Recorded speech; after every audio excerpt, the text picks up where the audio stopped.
इसमें यही कहा राजमा ने कि सौभाग्य से वंचित है वह प्राणी जिसे भावुक मन नहीं मिला।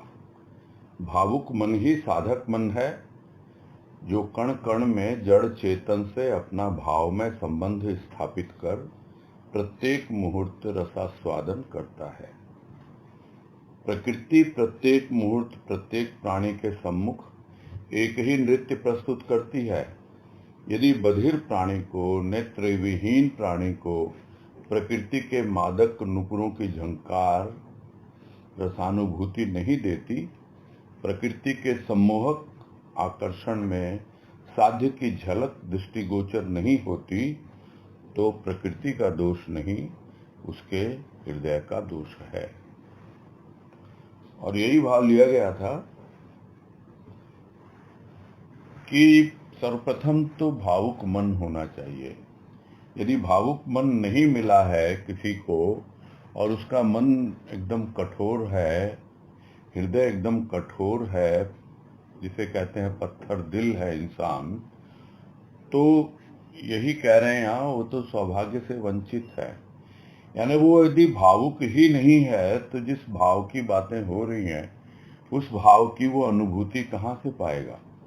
जो भावुक होता है मन, वही धीरे धीरे भाव की ओर बढ़ता है, भाव की साधना में लगता है और जड़ चेतन कण कण में अपना संबंध स्थापित करता है भाव के साथ, और तब उसे रसास्वादन मिलता है। यानी रस का आस्वादन करता है, चखता है क्या रस है ये एक ऐसा रस है जो प्रकृति के कण कण में, जड़ में, चेतन में, सबके साथ जब भाव से जुड़ जाता है प्राणी, तब उसे एक अलग ही रस की अनुभूति होती है, जिसे हम कह सकते हैं कि वह भाव का रस है। प्रकृति तो एक ही रूप में आती है सबके सामने, किंतु जिसके पास सुनने के लिए कान नहीं, देखने के लिए आंखें नहीं, तो ऐसा प्राणी जो उसके भीतर छिपी हुई जो एक मादक नुपुर की ध्वनि है, जो सूक्ष्म ध्वनि है और भीतर के कानों से ही सुन सकता है, और भीतर के कान है नहीं, बहरा है भीतर से, तो भीतर की आंखें है नहीं, भीतर की आंखों से अंधा है, तो इस प्रकार वो रस की अनुभूति नहीं कर पाता है। जबकि जिसे प्रकृति का सम्मोहन हो जाता है और उसके आकर्षण में वो प्रकृति के कण कण में, जड़ चेतन में अपने साध्य की, यानी अपने प्रभु की, अपने इष्ट की झलक दृष्टिगोचर करता है। अन्यथा यदि ऐसे को होती नहीं तो इसमें दोष प्रकृति का नहीं है, दोष किसका है? दोष है उस प्राणी के हृदय का। यानी हृदय जो है उसमें दोष है, इस वजह से उसे कुछ भी अनुभव नहीं होता भाव का। आज कह रहे हैं, दोषी है हृदय जब तक अंतर्दृष्टि नहीं मिलती। अंतर्दृष्टि सृष्टि के कण कण में मर्म को भेद कर भाव की अनुभूति से स्पंदित करती है प्राणों को। भावानुभूति के अभाव में श्वास की क्रिया होती है अवश्य, किंतु प्राणी तब एक यंत्र के सदृश होता है। वास्तविक स्पंदन प्राणों का प्रभु प्रेम से पगी श्वासों में ही है। तो जब तक अंतर्दृष्टि नहीं मिलती है तभी तक हृदय दोषी है।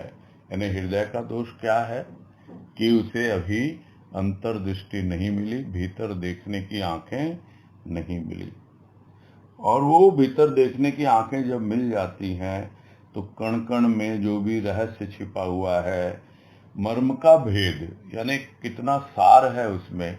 मर्म का एक अर्थ सार भी है, और सार की गहराई में जाता है, ऊपर ऊपर नहीं, उसको भेदता है, उसके रहस्य को समझता है और उसकी अनुभूति से अपने आप को जोड़ता है।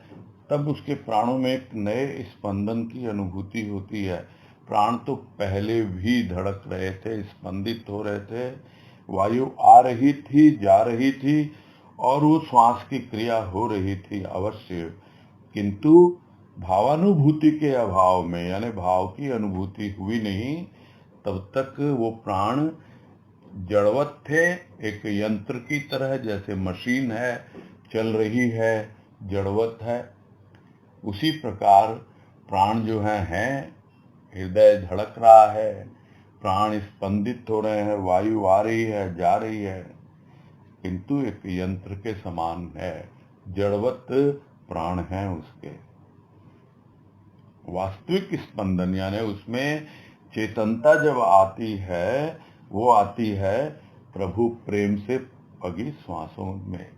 जब तक प्रभु का प्रेम श्वास प्रश्वास में नहीं बस जाता, श्वासें प्रभु के प्रेम से पग नहीं जाती। पगना यानी पूरी तरह ओतप्रोत हो जाना, जिसे हम कहते हैं कि चाशनी में पग गया। पग गया माने पूरी तरह लिपट गया, ओतप्रोत हो गया। तो यह जो अवस्था होती है प्रभु के प्रेम के द्वारा, उसकी श्वासों में जो अनुभूति हो, तभी वास्तविक स्पंदन प्राणी अनुभव कर पाता है अपने प्राणों का। आगे है, सुख दुख की अनुभूति से भी स्पंदित होता है हृदय प्राणी का। भावुक मन सुख का अनुभव करता है तो दुख का भी। यह नहीं कहा जा सकता कि सभी प्राणियों को भावुक हृदय भी समान रूप से मिला है। स्थूल का उपासक सुख दुख के स्पंदन अनुभव करता है, भाव का उपासक भाव के स्पंदन की अनुभूति कर सुख दुख से निस्तार ही पा लेता है। तो सुख दुख की अनुभूति भी होती है, स्पंदित होता है प्राणी का हृदय। सुख आता है तो दिल में एक अलग सी फीलिंग होती है, दुख आता है तो भी होती है। तो जो सुख दुख की अनुभूति होती है वो ज्यादातर भावुक हृदय को होती है, यानी बहुत जल्दी ही वो दुखी हो जाता है, बहुत जल्दी ही सुख मान लेता है। तो यह जो भावुक मन है वो सुख का भी अनुभव करता है और दुख का भी अनुभव करता है। और ये भी बात सही है कि भावुक हृदय ही सबको नहीं मिला, और यदि मिला भी है तो क्या समान रूप से मिला है? सभी प्राणियों को भावुक हृदय समान रूप से नहीं मिलता है। जबकि स्थूल का जो उपासक है वो भी सुख दुख का स्पंदन अनुभव करता है, भले ही उसका हृदय भावुक हो। भावुक है तो बहुत जल्दी वो स्थूल का उपासक, यानी स्थूल में रमा हुआ, भौतिकता में ही पूरा जीवन व्यतीत करने वाला, वो सुख दुख को भी बहुत जल्दी अनुभव करता है जब वो भावुक होता है। किंतु भाव का जो उपासक है वो जब भाव के स्पंदन की अनुभूति करता है तो अपने आप ही सुख दुख से छुटकारा मिल जाता है, सुख दुख से ऊपर उठ जाता है। तो वो स्पंदन किसका है? वो भाव का स्पंदन है। एक स्पंदन है सुख दुख का और एक स्पंदन है आनंद का। यानी भाव उसे एक ऐसे आनंद की अनुभूति देता है जो सुख दुख से परे है। सुख दुख नीचे ही रह जाते हैं, पीछे ही छूट जाते हैं। आगे है, क्यों रोया क्यों गाया, अमूल्य मोतियों को संसार के निमित्त लुटा डाला। अमूल्य निधि तो प्रभु के लिए थी, जो सुगंधित पुष्प प्रभु को समर्पित करने के लिए थे, उन्हें निर्मल संसार के हाथों समर्पित कर दिया। रोया संसार के लिए, गाया संसार के लिए, रोते गाते जीवन हुआ व्यतीत। यदि एक बार भी भाव के आंसू बहा पाता तो दुख अपना मुंह छिपाता। यदि एक बार भी प्रेम के आनंद में मुस्कुराता तो संसार के संपूर्ण सुख तृणवत प्रतीत होते। तो क्यों रोया क्यों गाया, विचार करे प्राणी। रोया तो आंख से आंसू निकले, अरे ये तो अमूल्य मोती थे और उन अमूल्य मोतियों को तूने संसार के निमित्त ही लुटा डाला। वो अमूल्य निधि तो अपने प्रभु के लिए थी। यदि आंसू बहाने भी थे, रोना भी था, तो अपने प्रभु के लिए। और जो प्रभु को अपना लेता है, प्रभु को अपने जीवन में स्थान देता है, जिसे प्रभु के भाव की अनुभूति होने लगती है, उसे कोई बतलाना नहीं पड़ता। जब आंसू निकलते हैं वो समझ जाता है कि ये अमूल्य निधि तो मेरे प्रभु के लिए ही है। उसी प्रकार जो सुगंधित पुष्प है, हृदय खिल रहा है, वो किसके लिए था? वो तो प्रभु को ही समर्पित करने के लिए था। ये हृदय रूपी सुगंधित पुष्प। किंतु किया क्या तूने निर्मम संसार के हाथों समर्पित कर दिया। तो समझना होगा क्यों रोया, क्यों गाया। तो रोया संसार के लिए, गाया संसार के लिए, और सब कुछ अर्पित कर दिया संसार को, और यही रोते गाते जीवन व्यतीत हो गया। जब रोया तो दुख मना करके रोया, गाया तो सुख में गाया, प्रसन्नता में गाया। किंतु वो सुख, वो दुख क्या कभी उससे बाहर निकल पाया? इसलिए नहीं निकल पाया क्योंकि वो स्थूल का उपासक था, भौतिकता में पूरा जीवन अर्पित कर रहा था। यदि प्रभु की कृपा से एक बार भी भाव के आंसू बहा पाता, तो फिर अभाव के आंसू नहीं आते, फिर दुख के आंसू नहीं आते। दुख अपने आप ही पलायन कर जाता, खोजने से भी नहीं मिलता, अपना मुंह छिपाता फिरता। अरे मैंने अब तक इसके ऊपर अपना आधिपत्य जमा रखा था, अब तक मैंने इसके हृदय को कंट्रोल कर रखा था, किंतु अब मेरी एक नहीं चल रही। यह तो सुख दुख से ऊपर उठ चुका है, यह तो भाव के आंसू बहा रहा है। लोगों को दिखने में लग रहा है कि ये रो रहा है, किंतु नहीं, यह तो भाव में मगन है।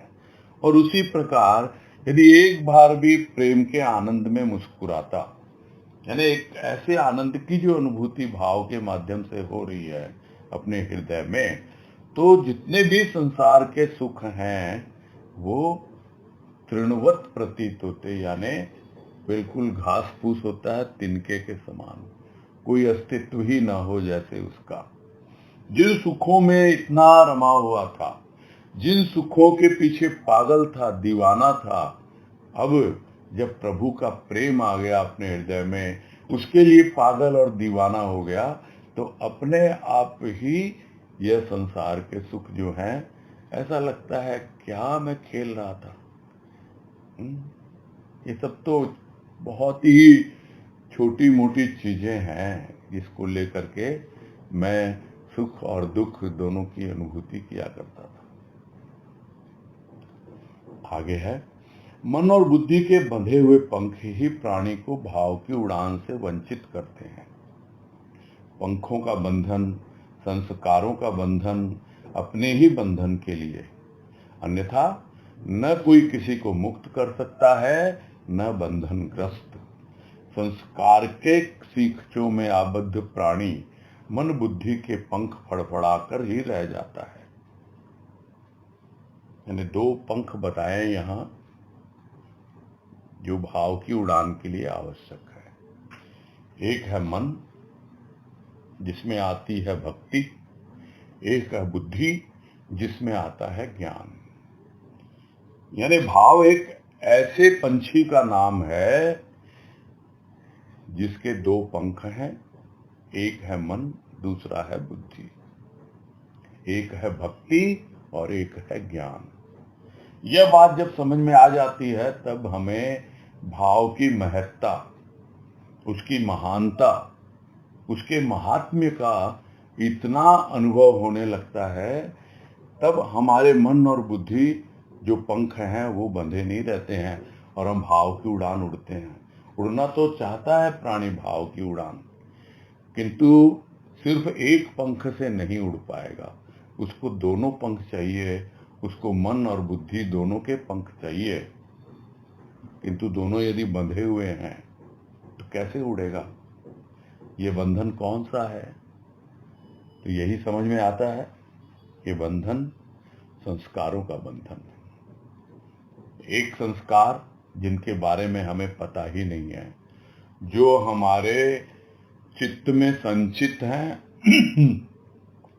पूर्व जन्म के संस्कार। इस जन्म के संस्कार भी कैसे हैं, क्या हैं, उनको भी हमने अपनी मान्यताओं के आधार पे इतना जकड़ लिया है खुद को, अपने मन और बुद्धि के पंखों को इतना बांध दिया है उससे कि वो भी नहीं उड़ पाते हैं। तो यह बंधन तो संस्कारों का ही है और अपने लिए ही है, क्योंकि हमारे ही संस्कार हैं। हर इंडिविजुअल के अपने अपने संस्कार हैं और उन संस्कारों के अपने अपने बंधन हैं। और जब तक उन बंधनों को समझ नहीं पाएगा और उन बंधनों से छूटने के लिए, उनको ढीला करने के लिए, बाहर निकलने के लिए प्रयासरत नहीं होगा, तब तक इसका कोई उपाय आज तक किसी ने नहीं बताया। यही कह रहे हैं यहाँ, कोई मुक्त नहीं कर सकता है उस बंधन से। जो बंधन ग्रस्त है अपने ही संस्कारों के कारण, अपनी ही सोच और अपनी ही मान्यताओं के कारण, कोई दूसरा उसे मुक्त नहीं कर सकता है। यदि कोई बंधन मुक्त कर सकता है तो वो स्वयं ही है प्राणी। और यह है संस्कारों के सीखचे, यानी कारावास है ये। और यही कहते हैं भाई, तोड़ो कारा तोड़ो, ये बंधन है, ये जेल है, तोड़ो इसको तोड़ के बाहर निकलो। तो उसमें आबद्ध है प्राणी इन सीखचों में, और पंख फड़फड़ा कर रह जाता है। जैसे पंछी पिंजरे में बंद है और उड़ना तो चाहता है किंतु उड़ नहीं पाता है, पंख फड़फड़ा कर ही रह जाता है। वैसे ही मन बुद्धि से आबद्ध प्राणी पंख फड़फड़ा कर रह जाता है।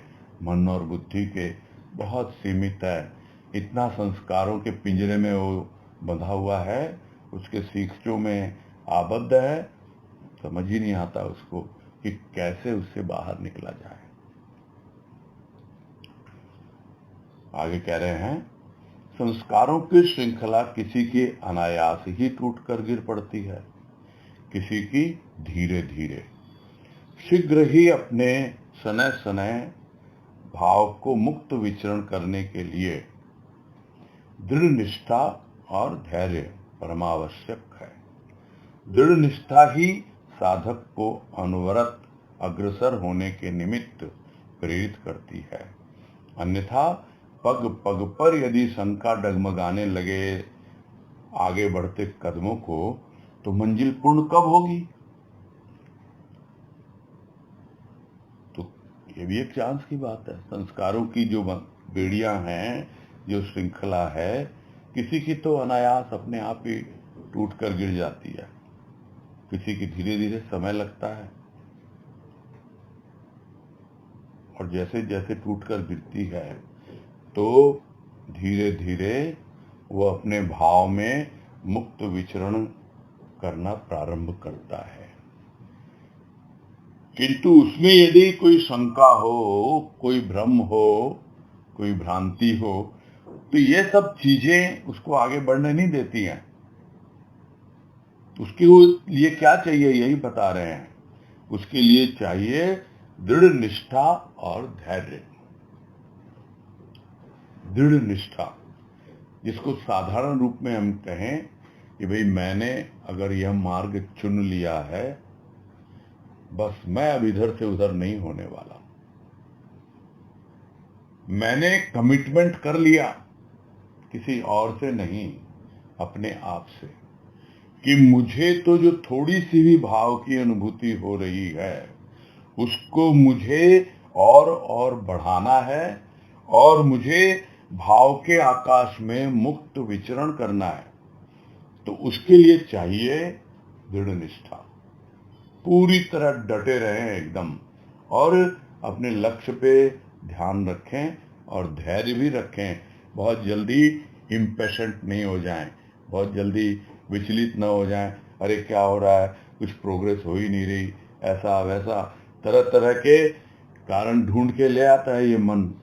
और बुद्धि भी बहुत बार भ्रमित हो जाती है, समझ नहीं पाता है प्राणी। तो यह जो दृढ़ निष्ठा है, यही साधक को आगे बढ़ने के लिए हमेशा प्रेरित करती है। अनवरत यानी हमेशा लगातार प्रेरित करती है, यानी दृढ़ निष्ठा बहुत जरूरी है। और दृढ़ निष्ठा के साथ धैर्य, जिसको गुरुदेव ने कहा वाणी में एक कि ये काम धीरों का है, वीरों का है, अधीरों का नहीं। अधीरों का नहीं है। धैर्य रखना पड़ता है, किंतु आलस्य में नहीं जाना है। धैर्य और आलस्य में ये बहुत बड़ा अंतर है। हम बोलते हैं हम तो धैर्य में हैं और कुछ करते ही नहीं है। कुछ करते नहीं है, यही गड़बड़। वो आलस हो जाता है। जो करना है वो करते हैं, लेकिन धीरज रख के। इसको हमेशा सुनते होंगे भैया के मुख से कि गिव योर 100% एंड रिलैक्स। कि हमने दे दिया अपना जितना करना था, अब हम धैर्य से बढ़े जा रहे हैं। हम निष्ठा है हमारे पास, पूरी तरह कमिटमेंट है उसके प्रति, तो अवश्य ही हमको आगे बढ़ने की एक अनुभूति मिलती है। ऐसा नहीं लगता कि हम आगे नहीं बढ़ रहे हैं। और नहीं तो एक एक कदम बढ़ाएंगे, शंका उन कदमों को लड़खड़ाएगी, डगमगाते रहेंगे और बढ़ते हुए कदमों से कभी लड़खड़ाएंगे, कभी गिरेंगे, तो बहुत समय लग जाएगा। कब पूरी होगी? अरे जन्म मिला है, पता नहीं आगे क्या होगा। इसी में तो मिलना है, उससे मंजिल तक पहुंचना है। और यह बात मालूम हो जाए, बिल्कुल दृढ़ निश्चय एकदम और निष्ठा दोनों साथ लेकर आगे बढ़ें और चंचल न हो, धैर्य न छोड़ें। बस इतना सही है। बहुत सुनते तो हम बहुत बार हैं, किंतु जब उसका अनुभव मिलता है तब कितना अच्छा लगता है कि देखो मैंने धैर्य नहीं छोड़ा, मैं हमेशा इसके प्रति वो लगा रहा, तभी आज अनुभव करता हूं कि कितनी भाव की उड़ान मैंने भरी है। इस तरह प्राणी अनुभव करने लगता है। आगे है, धर्म पर किसी एक का आधिपत्य नहीं, वह तो लहराता हुआ सागर है, जिसके गंभीर संदेश को वही सुन सकता है जिसके कान खुले हैं। यह तो वह जल है जिससे जो चाहे अपनी प्यास बुझा सकता है। फिर भी साधारण जन अपनी तृष्णा को समझ नहीं पाते हैं और तृप्त करने में असमर्थ रहते हैं, क्योंकि न तो वह अपनी तृष्णा को समझ पाते हैं, न तृप्तिदायक सागर को जान पाते हैं। सागर के जल का संशोधन कर संत वारिधि के रूप में समस्त प्राणियों की तृषा को तृप्त करते हैं। इस अनुग्रह को भी जो आत्मसात नहीं कर पाता, उसके हृदय पर कभी भाव का सागर लहरा नहीं सकता।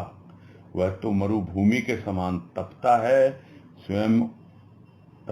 स्वयं और तपाता है दूसरों को। वो यह समझे कि भाई धर्म के ठेकेदार हैं, ये हैं, यही कर सकते हैं और अपनी धर्म ध्वजा फहरा रहे हैं, लहरा रहे हैं। नहीं, यह जो ध्वजा लहराई जा रही है, जो अपना आधिपत्य दिखाते हैं, धर्म नहीं, किसी एक का नहीं है। ये तो ऐसा लहराता हुआ सागर है कि उसको वही सुन सकता है, वही समझ सकता है। तो धर्म है क्या? जो बार बार बात आती है वो आपके भीतर है, वो धरा हुआ है, वही तो धर्म है। और वो जो भीतर से जब तक वो संदेश न सुन ले, जब तक वो आवाज न समझ में आए, वो ध्वनि, उसके प्रति जब तक रुझान न हो, तब तक आगे बढ़ नहीं पाता है प्राणी। तो जिसके कान खुले हैं, यानी भीतर के कान, जो पहले कहा ना कि वो बधिर प्राणी है, नेत्र विहीन प्राणी है, उसको कहाँ से दिखाई देगा, कहाँ से सुनाई देगा। किंतु जिसके कान खुल गए हैं, अब वो बधिर नहीं है, उसके कानों का इलाज हो चुका है, उसकी आंखों का इलाज हो चुका है। अब वो सब कुछ देख पा रहा है और सुन भी पा रहा है, किंतु उसके बावजूद भी यदि अपने कान बंद करके रखे, कितना कुछ हो रहा है, कितना कुछ बोला जाता है, कितना कुछ कहा जाता है। और गुरुदेव ने इतने प्रवचन कर दिए, फिर क्या हुआ, कितना समझ पाए? तो गंभीर संदेश को वही सुन पाता है, समझ पाता है जिसके कान खुले हों।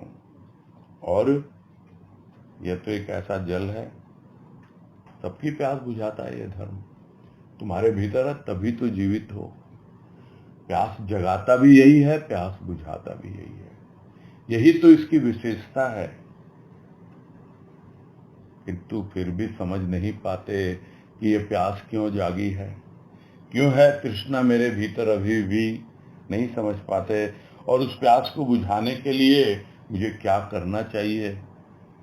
धर्म के नाम पर इधर उधर भटकते हैं और अपनी तृष्णा को तृप्त करने में असमर्थ रहते हैं। समझ ही नहीं पाते हैं कि क्या है ये तृष्णा है आखिर क्या। तो न तो उसको समझ पाते हैं और न ही उस तृप्तिदायक सागर को जान पाते हैं कि जहां मैं पहुंच जाऊं, जो प्रेम का सागर है, भाव का सागर है, ताकि बिल्कुल मेरी प्यास बुझ जाए। तो क्या यूं ही सागर के जल से प्यास बुझ जाती है? उसके लिए चाहिए संत। संत क्या करते हैं? संत उस सागर के जल का संशोधन करते हैं, उसको प्यूरिफाई करते हैं, अपनी ज्ञान की ऊष्मा से उसको ऊपर उठाते हैं और उसको ऊपर उठा करके प्राणी मात्र के लिए वो शुद्ध जल, संशोधित जल बादल के रूप में बरसाते हैं। यहाँ वारिधि के रूप में लिखा है, जबकि यहाँ बादल से ही भाव है। वारिधि का तो शब्दार्थ सागर ही होता है। खैर, हमें तो भाव को समझना है। तो संत जो है वो बादल के रूप में समस्त प्राणियों की तृषा को तृप्त करते हैं, बरसाते हैं भाव का जल, बादल बनकर बरसाते हैं आनंद का जल। इसीलिए तो हम कहते हैं गुरुदेव को आनंद घन, यानी आनंद का बादल है जो आनंद की वर्षा करता है। और जो इतनी कृपा हो रही है संत की, उसको भी जो आत्मसात नहीं कर पाता या अनुभव नहीं कर पाता कि जो थोड़ी बहुत भी मुझे भाव की अनुभूति होती है, जो थोड़ा बहुत भी मैं इतना मगन हो जाता हूँ और इतना आनंद अपने भीतर अनुभव करता हूँ, तो उसको और आत्मसात करना है। उस अनुग्रह को, उस कृपा को भीतर तक ले जाना है गहरे। तो अगर नहीं कर पाता तो उसके हृदय में कभी भी भाव का सागर नहीं लहरा सकता। यानी दोनों के दिल मिलेंगे ही नहीं, वो भाव का सागर। और हम तो एक मरुभूमि की तरह ही रह जाते हैं, एक रेगिस्तान की तरह। ऐसा भी सुनने में आया कि जहां कहीं भी रेगिस्तान है वहां पहले सागर हुआ करते थे। अब वहां पे सागर तो गायब हो गया, ये प्रकृति के खेल, और वहां आ गया रेत का ढेर, रेगिस्तान बन गया। तो कभी था हमारे भीतर वो भाव का सागर, कभी था हमारे भीतर प्रेम का सागर। यह तो स्थूलवादिता ने और जन्म जन्मांतर के संस्कारों ने हमारा यह रूप बना दिया। किंतु अब संत है, संत पुनः हमारे भीतर अपने हृदय को जोड़कर उस सागर का रूप देना चाहता है और हम उसके लिए प्रस्तुत हो जाएं, ताकि हमारे भीतर भी भाव का सागर लहरा पाए। नहीं तो फिर मरुभूमि के समान ही तपता रहेगा, स्वयं तपता रहेगा और दूसरों को भी तपाता रहेगा। मरुभूमि स्वयं तपती है और जो कोई भी वहां जाता है, उसके संपर्क में आता है, वो भी तपता है। तो सबके भीतर जल रही है वो आग, चिंता की, क्रोध की, ईर्ष्या की, स्वयं तप रहे हैं भीतर ही भीतर, मरुभूमि की तरह है, और रूखा सूखा जीवन व्यतीत कर रहे हैं। जो भी संपर्क में आता है तो वो क्या दे पाएंगे? जिसके भीतर भाव है वही तो भाव देगा, और वो संत के सिवा कौन हो सकता है? इसी बात को अच्छी तरह से यहाँ समझा रहे हैं राजमा। आगे है, सागर में ज्वार आता है पूर्ण चंद्र को निरख कर। अंधकारमयी निशा में सागर ज्वार भाटे से ग्रस्त होता है। भक्त का हृदय अपने इष्ट के दर्शन से ही आह्लाद पाता है। इष्ट से विमुख होकर मिलती है उदासी, जड़ता। और वही सागर का उदाहरण फिर आ रहा है कि चंद्रमा पूर्ण होता है तो उस सागर में ज्वार आता है, यानी लहरें ऊंची ऊंची उठती हैं। और इसके लिए यही सुना है हम लोगों ने कि वो चंद्रमा जो है वो सागर का पुत्र है, और इसीलिए अपने पुत्र को पूर्ण विकसित होते हुए, पूर्ण प्रकाशित होते हुए जब सागर देखता है तो इतना प्रसन्न होता है कि उसको आलिंगनबद्ध करने के लिए, उसको चूमने के लिए अपनी लहरों को जितना ऊपर उठा सकता है उठाता है। तो यह तो एक स्थूल रूप है, और यही है भाव का रूप, कि वो भाव का सागर इतना प्रसन्न होता है जब हमारा मन रूपी चंद्र पूरी तरह पूर्णता को उपलब्ध हो जाता है। और दूसरी ओर सागर का क्या हाल, अंधकार में ही निशा होती है, यानी अमावस्या हो तो पूरी तरह भाटा आ जाता है, यानी और पानी नीचे ही चला जाता है उसका, कि कहाँ छुप गया। तो भक्त का हृदय भी कुछ इसी प्रकार से है। वो अपने इष्ट का दर्शन करता है और ज्वार उठ जाता है उसके हृदय में सागर की तरह।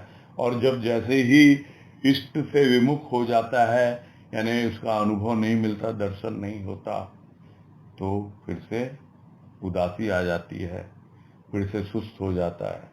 जो थोड़ा बहुत चेतनता आई थी वो जड़ता में परिवर्तित हो जाती है। तो इसलिए क्या चाहिए, इष्ट के सम्मुख हो, अपने आप ही बाकी सब चीजें विमुख हो जाएंगी। हम कोशिश क्या करते हैं, पहले इधर से उधर से विमुख हो जाएं तब इष्ट के सम्मुख जाएं। नहीं, इष्ट के सम्मुख जाएंगे अपने आप ही जो निरर्थक भाव विचार हैं, जो दुनियादारी है भौतिक जीवन में, जो सब हमारा पीछा नहीं छोड़ते, हम उनसे दूर होना चाहते हैं, विमुख होना चाहते हैं, अपने आप हो जाएंगे। बस यही लक्ष्य रखना है। तो भक्त का हृदय हमेशा उसके सम्मुख रहता है और उसके दर्शन पाकर इतना आनंदित और आह्लादित होता है, प्रसन्न होता है। बूंद बूंद कर घड़ा भरता है। बूंदों का संगठित रूप नदियां हैं। एकत्रित बूंदों का आनंद की उमंग से लहराना सागर है। बूंद का समग्र से नाता तोड़ना ही विनाश है, भटकन है। बिंदु का सिंधु में समर्पित होना ही तो अमरता है। बूंद का उदाहरण लिया, एक एक प्राणी के भीतर जो भाव की अनुभूति आती है, बूंद बूंद करके आती है। हमारा जो अंतर घट है, जो भीतर का घड़ा है, वो भी बूंद बूंद करके भरता है। जैसे बूंद बूंद टपकती है और घड़ा भरता है, वैसे ही भाव की एक एक बूंद हमारे भीतर पहुंचती है, घड़ा बन जाता है, भर जाता है। और वही संगठित रूप जब हो जाता है भावों का, तो फिर वो अपनी सीमाएं तोड़ देता है। वो घड़े में नहीं रहता, बह निकलता है वो। और वो जब बह जाता है और संगठित रूप में बहती हैं ये बूंदें, तो भाव की नदी बहने लगती है। और वही नदी बहते बहते आगे बढ़ती है और आनंद की उमंग से पहुंच जाती है, समा जाती है सागर में, और लहराती है सागर की तरह। तो इस तरह भाव का सागर लहराने लगता है। यदि कोई समझे अकेली बूंद हूं मैं तो अपने आप में तृप्त हूं, नहीं। जो समग्रता से सबके साथ नाता जोड़ता है वही आगे बढ़ पाता है। एक भाव से दूसरा भाव, दूसरे से तीसरा, इस तरह सब भावों को लेके जब आगे बढ़ता है। किंतु यदि समग्रता से नाता तोड़ देगा तो एक अकेली बूंद कुछ नहीं कर पाएगी, वो भटकती रहेगी और एक दिन सूख जाएगी, भटकती रहेगी। पता नहीं प्रकृति का प्रभाव पड़ेगा उस पर। इतनी क्षमता एक बूंद में तो है नहीं कि वो अपनी नमी को, अपनी ठंडक को बनाए रखे। इसलिए कहा गया है निरंतर सत्संग करने के लिए। इसीलिए कहा गया प्रभु से अपना नाता हमेशा जोड़ के रखना है, और वो प्रभु भाव रूप में है, सबके भीतर है। तो सब भाव से जब हमारा नाता जुड़ता है तो अपने आप ही सबसे नाता जुड़ जाता है। और जब उससे हट जाएगा, कोई से नाता टूटता है तो विनाश की ओर जाता है, भटकता रहता है। दूसरी ओर जब वो बिंदु सिंधु में समर्पित हो जाती है तो उसका अस्तित्व पूरी तरह मिट जाता है, और वही अमरत्व की स्थिति है, यानी अमरता को प्राप्त हो जाता है। उसी बात को और आगे समझा रहे हैं कि एक बूंद जब दूसरी बूंद से मिलती है तो खो बैठती है अपना अस्तित्व, किंतु खोया हुआ अस्तित्व ही तो महत्ता पाता है, अर्थात बूंद विस्तृत होती है। एक मनुष्य जब अन्य से संबंध जोड़ता है तभी उसे अहंकार से मुक्ति मिलती है। अहंकार के अस्तित्व को खोना नहीं चाहता प्राणी, तभी संबंध स्थापित करता है, काम क्रोध का, लोभ मोह का। इन संबंधों के द्वारा पुष्ट करता है अहंकार को। अहंकार की पुष्टि जीवन की ग्रंथि को और अधिक पुष्ट करती है। इस दृढ़ ग्रंथि में फंसा मानव का पग ही उसकी उन्नति का बाधक है। और इसमें बिल्कुल समझा दिया अच्छी तरह कि क्यों आगे नहीं बढ़ पाता है प्राणी, क्यों उसकी उन्नति नहीं होती, क्यों तरक्की नहीं होती, क्यों थोड़े से में संतुष्ट होकर रह जाता है और फिर आगे जो करना चाहिए वो नहीं करता है। तो एक एक बूंद जब मिलती है तो पहली बूंद दूसरी बूंद, न तो पहली पहली रही न दूसरी दूसरी रही, वो तो एक नया रूप ले लिया उन्होंने। तो दोनों ने ही अपना अस्तित्व खो दिया है,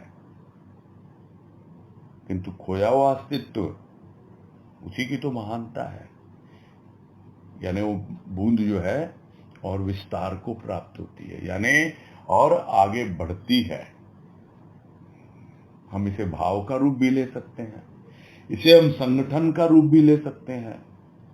एक मनुष्य जब दूसरे से संबंध जोड़ता है तभी तो अहंकार से मुक्ति मिलती है, और नहीं तो वो अपने आप में ही सोचता है मैं बहुत कुछ हूं।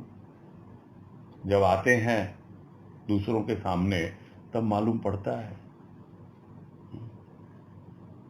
सुना था बहुत पहले राजमा से ही कि ये जो हम लोग उत्सव मनाते हैं और जगह जगह जाते हैं, वहां जाकर के हमें क्या अनुभव आता है। देखते हैं छोटे छोटे बच्चे, नई नई कलियां और इतने सुंदर सुंदर भाव। एक तो उसकी कृपा का अनुभव करते हैं और साथ ही साथ अपने अहंकार से भी मुक्त होते हैं। कहीं न कहीं हमें अहंकार होता है, अरे हम तो बहुत अच्छा कर रहे हैं, हम तो बहुत सुंदर है, हमारा भाव तो कहां से कहां है। तो जब हम जुड़ते हैं किसी के साथ और एकत्रित होते हैं तभी हम अहंकार से मुक्त होते हैं। किंतु यदि अहंकार से मुक्त ना होना चाहे, अहंकार के अस्तित्व को खोना नहीं चाहे कोई, कि अरे फिर मुझे कौन पूछेगा, मैं भी तो कुछ हूं, मैं भी तो कितना अच्छा भजन गाता हूं, मैं भी तो कितना अच्छा प्रवचन करता हूं, कितनी अच्छी वाणी खोलता हूं, कितनी अच्छी चर्चा करता हूं, कितनी कितनी बातें सोचता रहता है प्राणी। तो बस वो अहंकार का जो उसका अस्तित्व है वो उसको खोना नहीं चाहता है। तो क्या आएगा उसके जीवन में, किससे संबंध स्थापित होगा? उससे संबंध स्थापित होगा काम क्रोध से, लोभ मोह से। यही सब आते हैं फिर, क्योंकि अहंकार बना रहेगा, ये सबको लेके आ जाता है। और ये संबंधी आकर के और अहंकार की चमचागिरी करते हैं और खूब उसको पुष्ट करते हैं, तेल मालिश करते हैं अच्छी तरह से, और अहंकार हमारा मजबूत होने लगता है। और जो अहंकार की पुष्टि होने लगती है तो जीवन की ग्रंथि और अधिक पुष्ट हो जाती है। यानी जो हम ढीला करना चाहते थे, जिसको हम कमजोर करना चाहते थे, जिन संस्कारों में हम बंधे हुए थे, जो अहंकार के कारण और जकड़े जाते हैं हम, और अधिक वो मजबूत हो जाते हैं। हमारे बंधन, जो जीवन की ग्रंथि, यानी जीवन जिसमें बंधा हुआ है, कभी गांठ खोलने की बात सोचते हैं, अब तो गांठ और जकड़ गई, कहां से कहां पहुंच गए भाई। यहां महत्व तो बता रहे हैं, एक बूंद जब दूसरी बूंद से मिलती है, और नहीं तो इस दृढ़ ग्रंथि में फंसा हुआ मानव आगे बढ़ ही नहीं पाता है। बंध गया, उस रस्सी से बंध गया उसका पांव, और उन्नति कहां से कर पाएगा, वो कैसे आगे बढ़ पाएगा। यही अवस्था है प्राणी की। आगे है, ध्येय की ओर अग्रसर होने के लिए चाहिए बंधन से मुक्ति। बंधन से मुक्ति होती है जब उठता है प्रेम का ज्वार। बांध के टूटने पर सागर का अलग किया हुआ जल पुनः सागरमय हो जाता है। अहंकार के पतित होने पर विराट के पृथक भाव विराट में ही समा जाते हैं।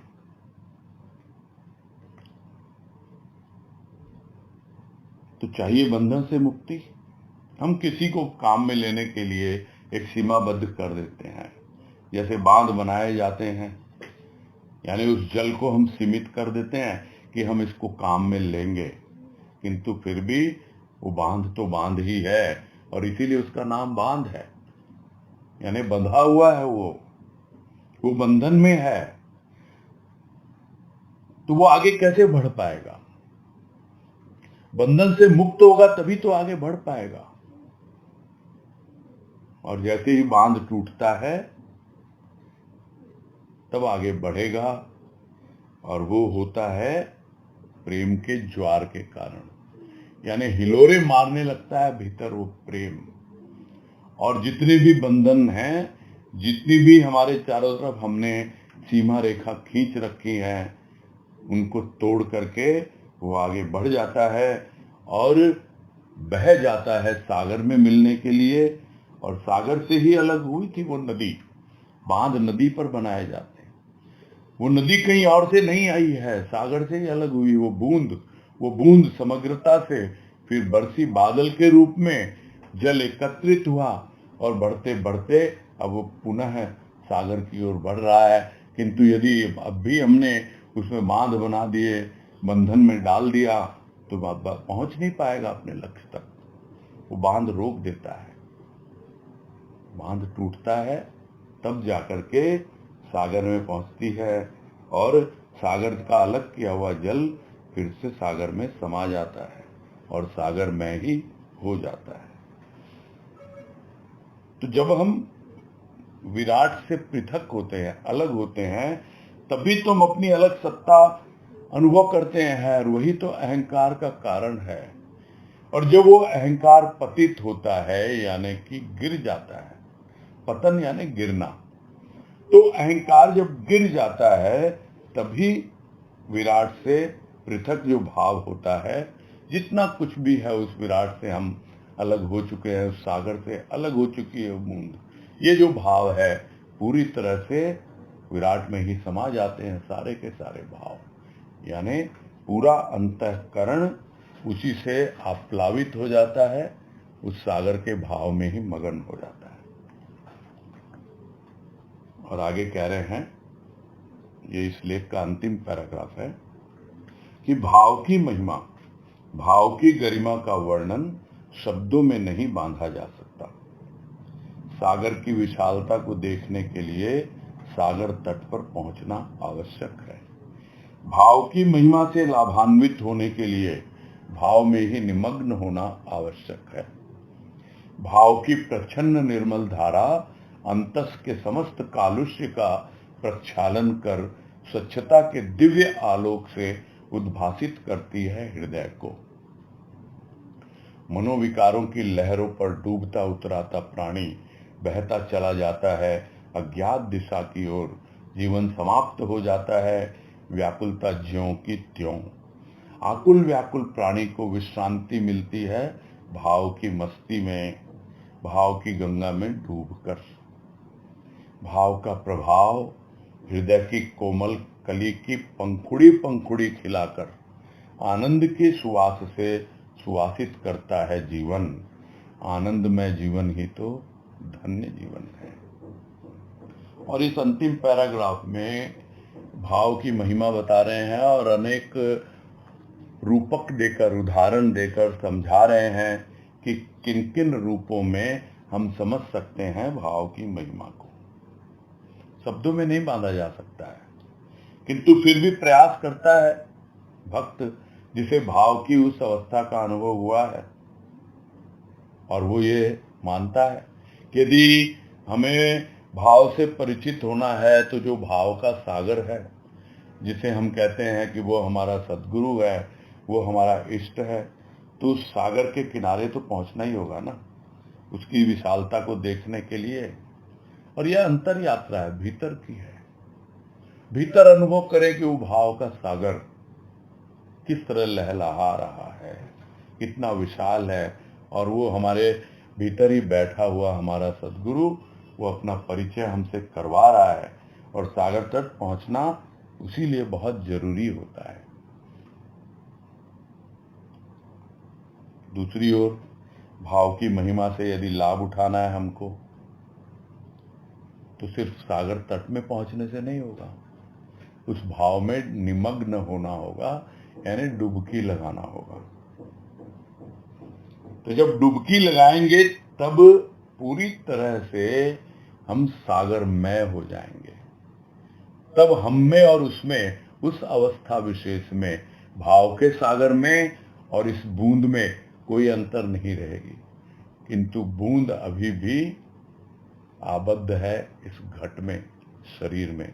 इसलिए जब बाहर आती है तब कुछ न कुछ लेकर ही आती है वो भाव के सागर से। और वो जो भाव की जो निर्मल धारा बहने लगती है, बूंद बूंद करके एक धार का रूप लेती है, और वो निर्मल धारा जो स्पष्ट रूप से शुरू में अनुभव में नहीं आती है, वो प्रच्छन्न रूप में रहती है, यानी छिपी हुई रहती है, ढकी हुई रहती है। और अपने आप ही हमारे भीतर जितने भी विषय विकार हैं, जितनी भी हमारे भीतर कालिमा है, जो भी कालुष्य है, उस सबको सफाई करते हुए, उसका प्रक्षालन करते हुए हमारे अंतःकरण को पूरी तरह स्वच्छ बना देती है। और ऐसे एक प्रकाश से, एक ऐसे आलोक से हमारे अंतःकरण को प्रकाशित करती है, हमारे हृदय को पूरी तरह जगमग कर देती है। जो लाइनें लिखी हुई है उसी का भाव सरल शब्दों में बताने का प्रयास किया जा रहा है।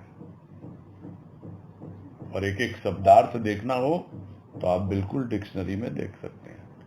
भाव इतना सा ही है, प्रच्छन्न यानी छिपी हुई, अंतस यानी अंतःकरण, कालुष्य यानी कालिक कालिमा, प्रक्षालन यानी साफ सफाई, ये सब हमको पता है ना। आलोक यानी प्रकाश, उद्भासित करना यानी चमकाना, जगमग करना, प्रकाशित करना। तो इस तरह हमारा हृदय पूरी तरह उस भाव से प्रकाशित हो जाता है। और साधारण प्राणी, उसकी क्या अवस्था है? वो तो मनोविकारों की लहरों पर डूबता और उतराता है। मन में विकार है, कभी डूब जाता है, कभी ऊपर आ जाता है। इसी तरह उसका जीवन बहता चला जाता है। किस ओर जा रहा है, किस दिशा में जा रहा है जीवन, वो भी उसे पता नहीं है। अज्ञात दिशा की ओर, क्या होगा नहीं होगा। जबकि जो भाव में बहता है, भाव में डूबता उतराता है, उसको पता होता है कि मैं किधर जा रहा हूं, मैं अपने लक्ष्य की ओर जा रहा हूं, मेरा प्रभु मुझे अपने लक्ष्य की ओर ले जा रहा है। और अभी तो मैं डूबता उतरा रहा हूं, बह रहा हूं। उसकी कृपा से धीरे धीरे मैं तैरना भी सीख जाऊंगा और अपने लक्ष्य की ओर और सहजता से आगे बढ़ पाऊंगा। किंतु जो मनोविकारों की लहरों पे ही रहेगा, क्या होगा? अज्ञात दिशा की ओर, कुछ पता ही नहीं होता। और इस प्रकार जीवन समाप्त हो जाता है उसका। और व्याकुलता ज्यों की त्यों बनी रहती है। समझ ही नहीं पाता वो कि क्यों व्याकुलता है। यह व्याकुलता इसलिए है क्योंकि वो अभाव में जीता है। अभी उसे भाव की अनुभूति हुई नहीं है, अभी भाव के सागर के तट पर पहुंचा नहीं है, अभी उस भाव की विशालता को, उसकी महानता को समझा नहीं है उसने। इसीलिए उसके भीतर अभी मनोविकार हैं, लहरों में डूबता उतराता रहता है। नहीं तो भाव आता तो समस्त विकारों की कालिमा को दूर कर देता, जीवन समाप्त हो गया। किंतु यदि अपनी व्याकुलता को पहले ही समझ लेता, उस आकुल व्याकुल प्राणी को समझ में यदि आ जाता, तो उसको तो बहुत पहले ही विश्रांति मिल जाती। और मिलती है, कहाँ मिलती है? भाव की मस्ती में मिलती है। अब उसका जीवन ज्यों का त्यों समाप्त नहीं होगा। अब उसके जीवन की दिशा बदल गई है। अब वो अज्ञात दिशा नहीं है। अब वो बिल्कुल जानबूझकर, सोच समझकर उस दिशा की ओर आगे बढ़ रहा है, और बड़ी आराम से रिलैक्स होकर विश्रांति में। पहले तो थका देती थी ये सब चीजें, अब बड़े आराम से, बड़े सही ढंग से उस भाव की मस्ती में चलता जा रहा है। भाव की गंगा में डूबता है, उतराता है, और मगन होकर जीवन बिताता जाता है। और उस भाव का प्रभाव कुछ इस प्रकार से उसके हृदय पर पड़ता है कि हृदय की जो कोमल कली है, उसकी एक एक पंखुड़ी धीरे धीरे खिलने लगती है। तो कौन खिला रहा है उसको? वो खिला रहा है वो भाव, वो भाव का प्रभाव। वो भाव का प्रभाव उसके हृदय की जो कोमल कली है, उसकी एक एक पंखुड़ी को खिला रहा है। यानी वो कली अब फूल का रूप ले रही है। कली की बेकली दूर हो गई। इसलिए इसको गुरुदेव ने कहा एक वाणी में, कली की बेकली ही उसे खिलाएगी। किंतु वो बेकली समझे तो सही कली, वो आकुल व्याकुल प्राणी समझे तो सही अपनी आकुलता व्याकुलता को, तब भाव मिलेगा उसे। और वो भाव उसे कुछ इस अवस्था में ले जाएगा कि उसके हृदय की कली खिल उठेगी, और जब पुष्प बनकर जो सुगंध फैलाएगी, वो आनंद की सुगंध है। आनंद की सुगंध से उसका पूरा जीवन सुगंधमय हो जाता है, सुवासित हो जाता है। वास यानी सुगंध। फिर उसकी हर श्वास में वही सुगंध आती है, जिसकी बात पहले हुई कि भाव जो है उसकी श्वासों में रम जाता है, और वो भाव उसकी श्वासों में एक सुगंध पैदा करता है, और अपने आप ही उस सुगंध का वो अनुभव करता है। तो पहले तो कान नहीं थे, बधिर था, सुन नहीं पाता था। आंखें नहीं थी, देख नहीं पाता था।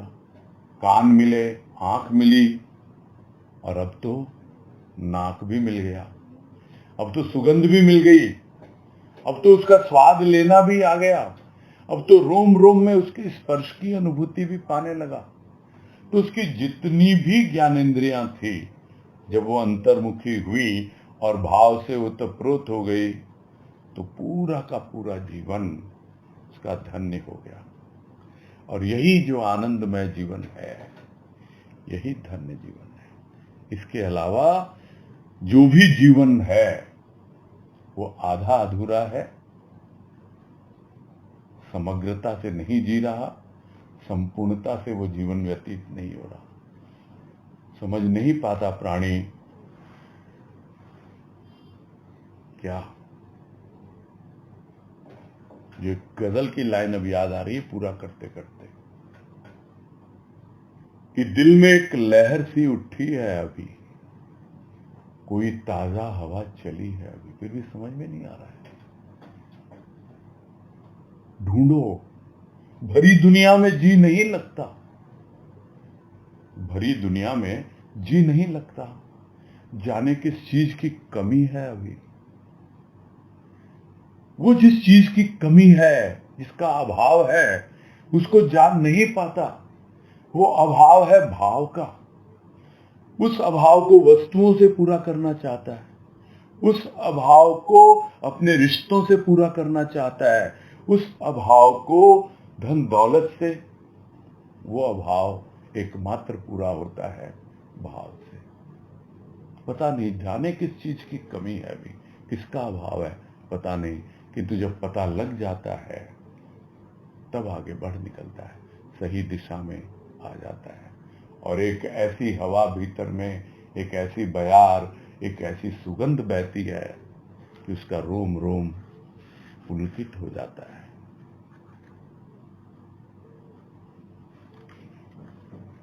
बस यही पूरा करते हैं आज, और इसके साथ ये लेख भी संपूर्ण होता है। नीतू गुप्ता, बोलिए। हरिओम भैया। हाँ हरिओम, बोलिए। बस मन में एक छोटा सा प्रश्न आ रहा था कि यदि हमारा मन अपने संत की शरण में जाना चाहता है या संत के सानिध्य में स्कूल में जाना चाहता है, तो उसे क्या करना पड़ेगा? क्योंकि हम तो हर कार्य में अपनी बुद्धि लगाते हैं और उसके द्वारा तो बुद्धि का तो कोई काम ही नहीं है।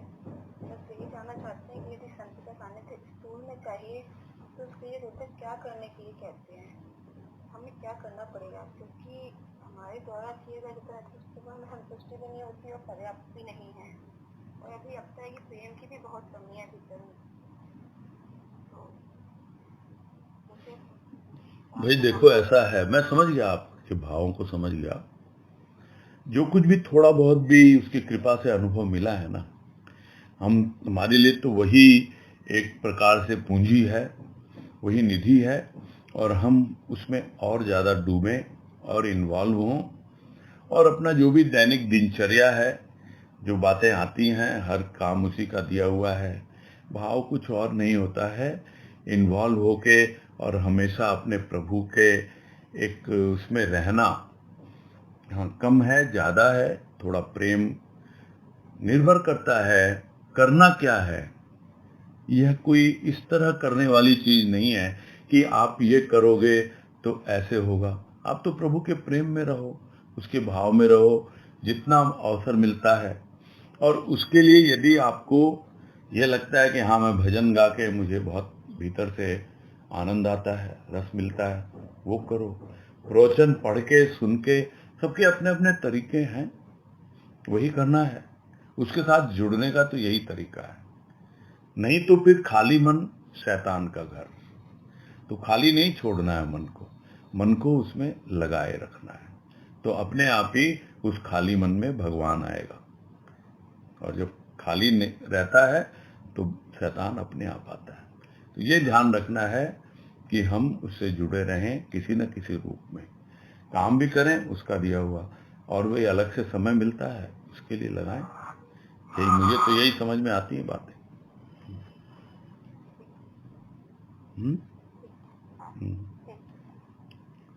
थोड़ी व्याकुलता ही रहती है, वो बस थोड़ी सी है कि ये लगता है कि बस आपसे जो कुछ मिलता है बस आप ही का समझ में आता है।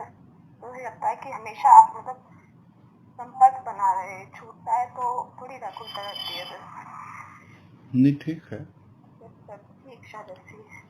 हाँ नहीं, वो तो उसकी कृपा है, आपको अनुभव में आता रहेगा, कृपा बनी रहे, हम तो यही प्रार्थना कर सकते हैं, है ना।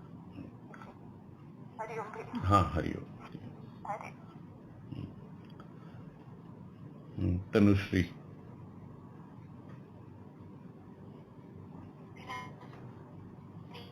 आजकल ठीक से आती नहीं है, कम आती है भाई आवाज ठीक से नहीं आ रही है, पिछली बार भी कहा, आपके कुछ फोन में गड़बड़ है क्या? पहले तो ठीक आती थी, पहले अच्छी आती थी आवाज, अभी बिल्कुल भी नहीं आ रही कुछ एक दिन से।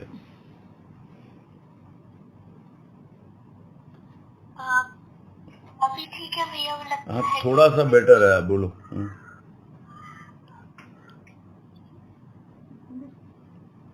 बोलो बोलो। ये आज जो संस्कारों की बात आई, उसमें ये पूछना था भैया कि संस्कार जो है, जो बहुत सारे से हम परिचित नहीं है, जो जैसे बहुत ज्यादा पिछले जन्मों के हैं, जैसे उनके फिर भी हम थोड़ा समझ सकते हैं, तो कभी वो प्रकाश में भी आते हैं या नहीं आते हैं? भाई मेरा तो यही अनुभव है, और उसी के आधार पे मेरा यही कहना है कि आप उसके बारे में बॉदर मत कीजिए। आप अपने आप को पूरी तरह अपने प्रभु के चरणों में समर्पित कर दीजिए और बाकी उस पे छोड़ दो, वो अपने आप ही आपके संस्कारों को संभालेगा। आपको जो करने योग्य आप कीजिए और बाकी वो तो करेगा ही करेगा। इतना विश्वास तो भीतर दृढ़ होता भी है और होना भी चाहिए। बस यही है मेन, यही तरीका है जो मैंने अनुभव किया है। अब भैया एक प्रश्न और था कि जैसे जीवन में बहुत सारी चीजें होती है लेकिन हर चीज हमारे भीतर नहीं जाती, तो हमको छूती नहीं है, तो क्या जिस चीज के संस्कार मौजूद है हमारे भीतर वही चीजें बाहर से अगर आती है तो प्रभाव डालती है या कोई भी चीज प्रभाव डाल सकती है? इसके बहुत लेवल हैं, कई लेवल हैं इसके। संस्कार तो बहुत बाद में आएगा। जो हम डे टू डे लाइफ में भी जो हमारा बिहेवियर होता है वो भी उसके लिए जिम्मेदार होता है। बहुत से लोग हैं उनको देर से उठने की आदत है, तो वो क्या संस्कारों के कारण है। उसको जल्दी उठाएंगे तो वो चिढ़ जाएगा, परेशान हो जाएगा, तो ये तो उसकी आदत के ऊपर है ना। तो ये वेरी करता है कि कहाँ से क्या है। बहुत सी चीजें बड़े आराम से जाएंगी। आप बोलेंगे उसको कि सुबह उठ के भाई देखो कितना सुंदर सूर्योदय होता है, कितनी ठंडी हवा चलती है, उससे उसको कोई फर्क ही नहीं पड़ता, क्योंकि वो उसकी आदत में इतना शुमार हो चुका है कि वो उस पर सुनता ही नहीं है। ये कोई संस्कार नहीं है, ये आदत है। तो वो निर्भर करेगा। संस्कार तो बहुत गहरे में आएंगे, जब अंदर पेनेट्रेट करेंगी ना चीजें, तब संस्कारों का रोल आता है। संगत पहले आती है। हाँ, आपकी जो लाइफ स्टाइल है, आपकी जो संगत है, वो सबसे पहले आती है और उसके बाद में चीजें आती हैं संस्कार वाली।